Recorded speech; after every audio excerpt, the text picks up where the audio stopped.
ఇప్పుడు నా hello good afternoon. వీళ్ళంతా నా బ్యూటిఫుల్ ఫ్రెండ్స్. ఫ్రెండ్స్ అంటే ఇక్కడ నేను తోట దగ్గర ఉన్నప్పుడల్లా నేను టైం స్పెండ్ వీళ్ళతో చేస్తుంటాను. ఇప్పుడు లంచ్ టైం, యాక్చువల్గా లంచ్ టైంలో అందరం తిన్నాము. తిన్న తర్వాత కూర్చున్న తర్వాత ఏదో మీతో మాట్లాడాలి అనుకున్నాము. జస్ట్ ఏంటంటే రామచంద్రుడు సార్ అంటేనే ఒక బ్యూటిఫుల్ పర్సన్ నా లైఫ్లో కదా.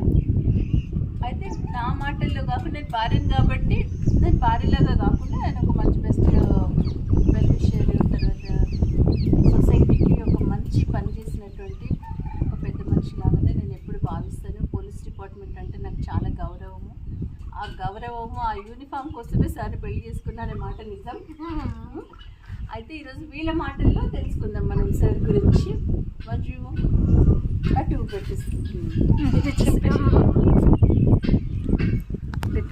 తను కడప నుంచి వచ్చాడు. మన ఎప్పుడు తోట ప్రూనింగ్ చేస్తుండే తను రెడీ. చెప్పు, నీ మాటల్లో చెప్పు సార్. తోట ఎలా పరిచయము, ఎట్లా వచ్చావు? పోయిన సంవత్సరం కటింగ్ చేసినాం మేడం. ఈ సంవత్సరం మళ్ళీ వచ్చేసినాం కటింగ్ కు. మేము పూర్ణింగ్కి అదే సంవత్సరం చేస్తాం మేడం. సార్ ఎలాంటి పర్సన్? సార్ ఎట్లా ఉంటారు రామచంద్ర సార్? బాగానే చేపిస్తాడు మేడం.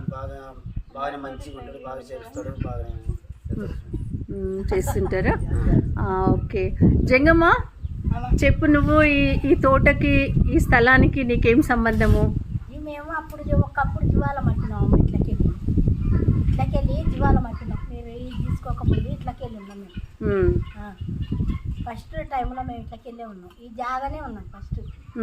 ఈ జాగాలో లోపలంగానే తిరిగినాం. ఇప్పుడు ఇక గొర్రె పిల్లలు ఇప్పుడు మీ తోట అయినాక మేము రాకుండా అయినాం. అట్లా మేడం. అంటే 40-50 ఏళ్ళ నుంచి ఇది అడవి. ఇప్పుడు ఇంకా మీరు తీసుకున్నాక మేము ఇక్కడ రాకుండా అయినా మేడం. సార్ ఎలాంటి మనిషి? ఇంకా ఇప్పుడు ఇంకా చాలా లేవు కదా మేడం. రామచంద్రుడు సార్ తెలుసా మీకు?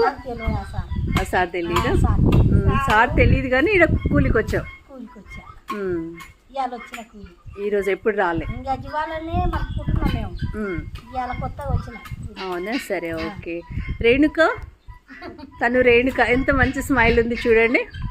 మేడం ఇక్కడ ఎప్పుడు సార్ ఇలా పనికి వచ్చినాయి మేడం. ఇక్కడ చూద్దామని ఇంత దూరం వచ్చినాయి మేడం. మేడం సార్ చూద్దామని ఇంత దూరం వచ్చినాయి. ఓ థ్యాంక్ యూ. కాదు, తను మంచు ఎక్కువ అల్లరి చేస్తుంటుందట. అల్లరి పిల్ల అని చెప్పేసి